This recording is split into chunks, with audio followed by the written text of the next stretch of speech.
guys! Welcome back to the vlog! So, guys, currently 7:15 now here in India. And since wala si T3G, so ako po yung gumagawa ng mga gawaing bahay dito ngayon. And di ko alam kung kailan siya babalik. So, guys, itry nating magluto ng dal for tonight video, guys. Kasi si mother-in-law ay nagpupuja or sa atin ay nagdarasal sa temple, sa taas, sa attic namin. So, now guys, let's try independently kung I can cook independently the dal. So, let's see guys. Let's start to put on the fire.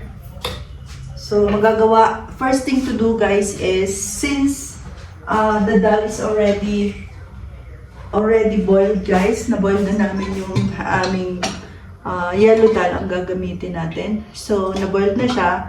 Tapos, meron na rin akong kamatis guys. So, ang kamatis dito guys ay kinakrush. Lalo na, we crush the tomato here guys. Especially if we are using for the dal. If you are using in dal, if you are cooking with dal, so you have to crush the tomato and all of the, actually, even the lason or the garlic, we do like this, yung para siyang kinakrush, ginaganyan, dinidikdik, para siguro siya more on tasty and more on, you know, savory. So ayan, I also make this small. So let's try to make yellow dal independently guys. How to cook yellow dal independently by Filipina here in India. So yan guys. So actually I cook already the rice. Here is done, and this is Adi food also is done with little bit of soupy things with the rice, and the dal also I put there separately kasi Adi is not eating with the tarka. Tarka is like, it's like the all and the masala and the sibuyas and the garlic and the tomato and all the masala is there. So that's how they call it tarka. So ayan guys. Ang gagamitin natin guys na oil ay mustard oil. Ayan guys, papakita ko sa inyo. Mustard oil. Guys, don't you think that this already used oil? No. The mustard oil is already, the color is like this really. If maybe in the Philippines you think this is a used oil. No, this is mustard oil guys. So ayan. We have two kinds of oil here guys. So, mother-in-law actually, isinalin niya lang dito, but this is the vegetable oil and this is the mustard oil. So while I'm the one who's cooking, like my food especially, so this one I'm using, and while Indian food, this is the one, mustard oil. Indians knows that they're using the Indian oil.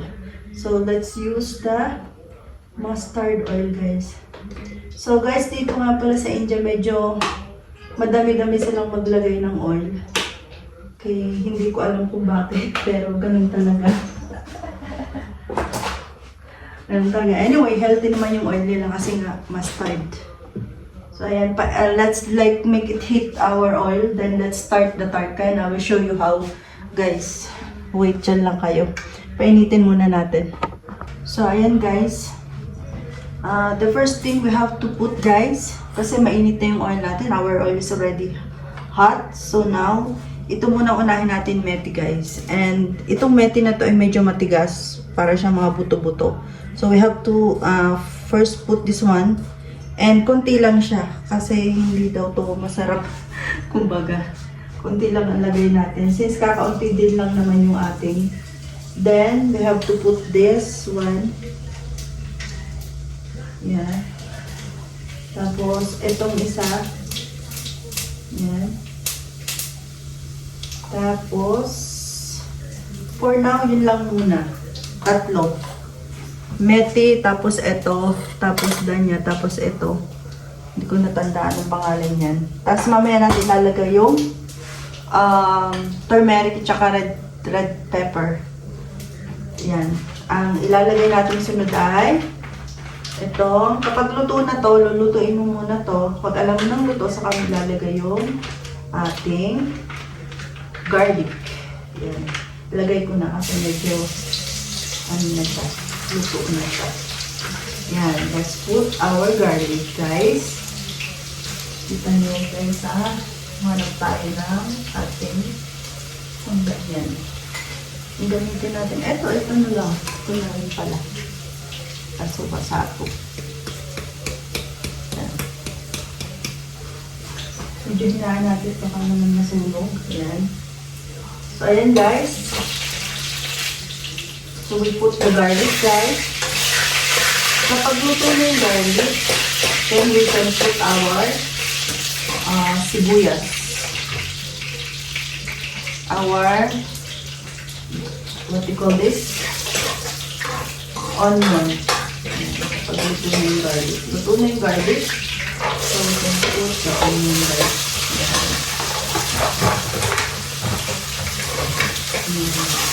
Haluin mo lang yan.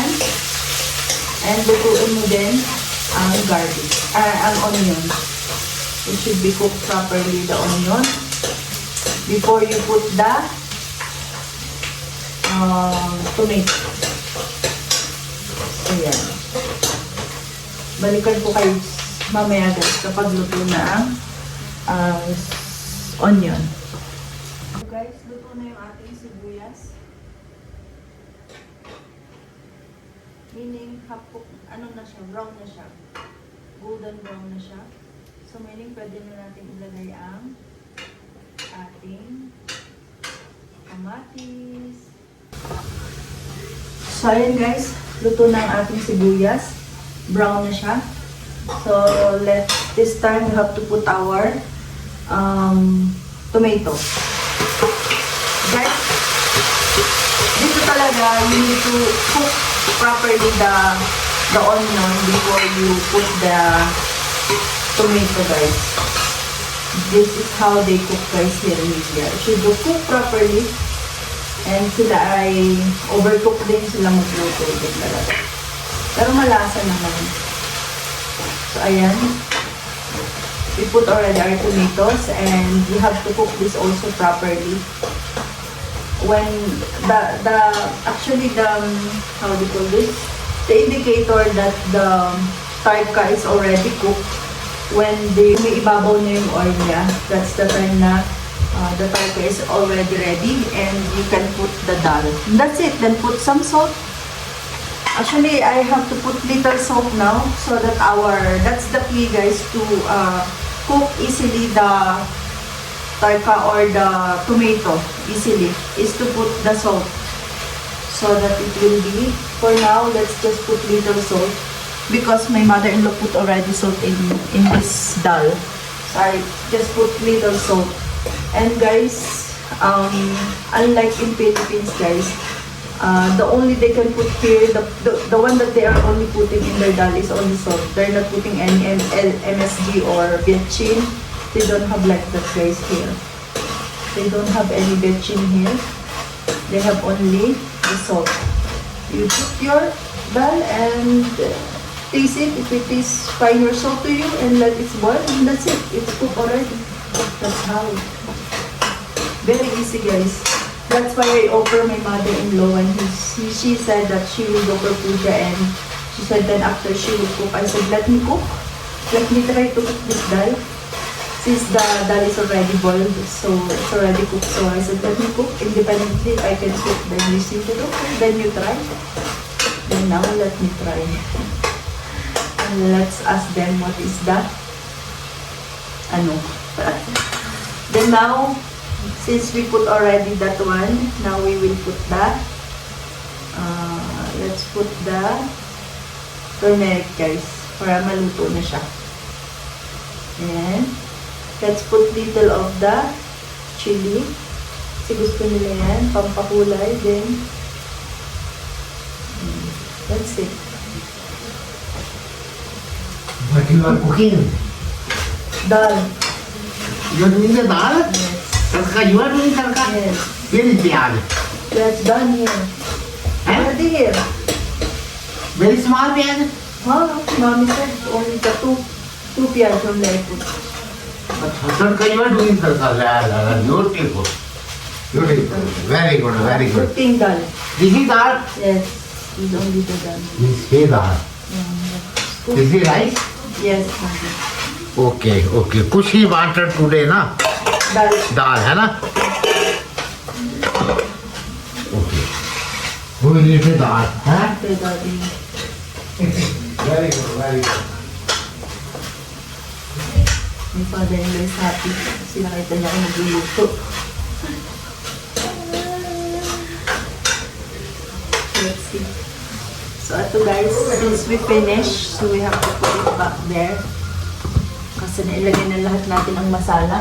Then we put it back there again. And that's it guys. Lutuin lang natin to and we put the dal and taste it. Put salt to taste. Then that's it. Finish. This is how easy they cook their dal. Especially the yellow dal guys. See guys, I will show you the tarka that they are selling. I will show you guys. This is how they call tarka guys. Yan, tarka. Kita niyo yan, oil na yan. Tumataas na siya. Paluto na siya. So, yun ang tarta nila. Combination ng mga masala nila. Tapos, piyaj or onions, garlic, and turmeric, methi or chili, and the tomato guys. That's it. That is the tarka guys. Tapos may pinakita ko sa inyo mga methi. Tapos yun lang. Ganun lang. Same process guys sa lahat ng dal. It's same process. That's why the difference only is if it is like a big dal, this is yellow dal is very small. So it's only one seed. If it is big dal, big dal like how you call this one? Beans, yung malalaking beans. That's the difference only is the how many you can how you call this one? Seed ang tawag nila. Kung ilang seed yon dito kapag niluto. Yun lang ang hindi pa ako masyadong familiar. Pero ang alam ko, kapag ganung malalaking dal, it's more on seed than to this small dal. This yellow dal and all is small is one seed only. And that's it. It's cooked already.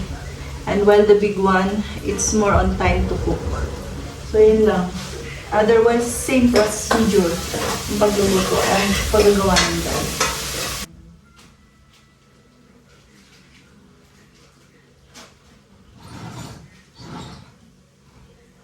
Lagyan natin guys ito. Para may lasa ang ating dal.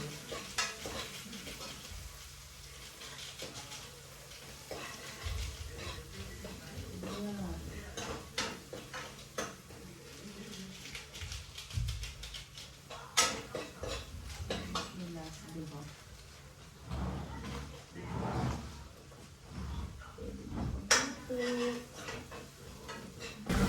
So guys, luto na siya. So I will put now the dal. Let's start with the dal.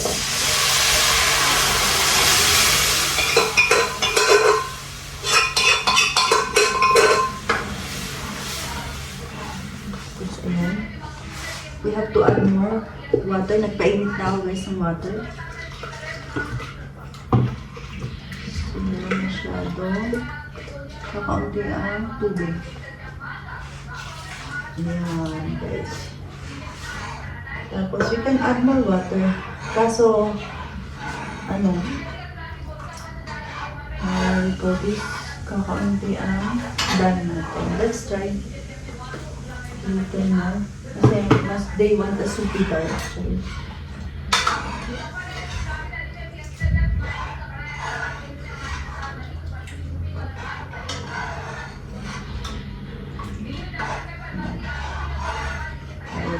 If this will work. Hindi ko alam guys. Kung work out itong ating ginawa. I hope so guys. Kung siya.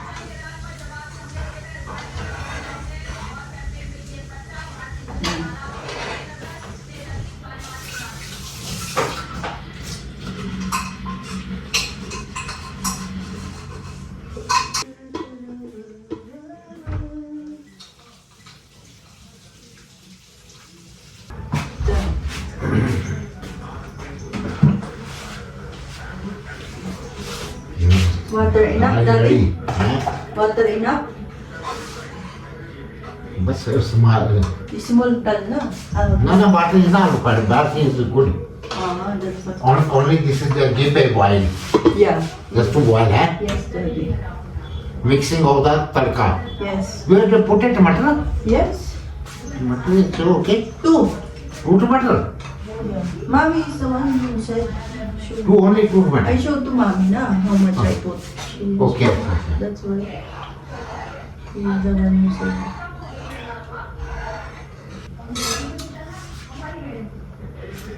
This is good with rice, na? Oh, good with rice. This is Salt is enough. Hmm. You masala you put? This masala. Which masala? This. Acha, so okay. This masala. No masala. Which one? This one? Ah. This is the masala. This is like a. Huh? It's like. It's like a cinnamon. This is masala. Why it smells cinnamon? It smells cinnamon. No.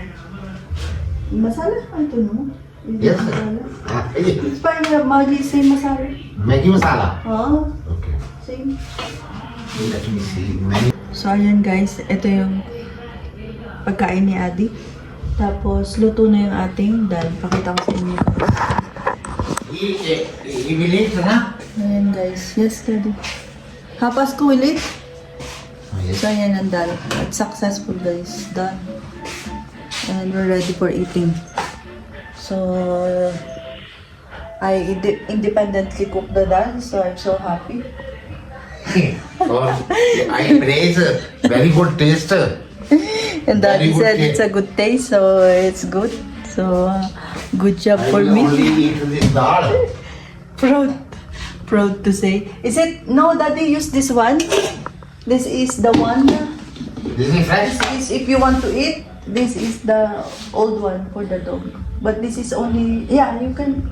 This is 6 pieces. Only. New. But this is the old. If you can give to Pasko. This na, is for tomorrow, na? I'll give this to Pasko. There's for there. If you want to. 3, 4, 5. 5. So, ayan guys. Thank you so much for your watching and sa pagsama sa akin. And ayun, successful ang ating pagluluto. So, salamat. Subscribe, like, and comment guys. Thank you so much. Diyan na kayo. Kakain na kami.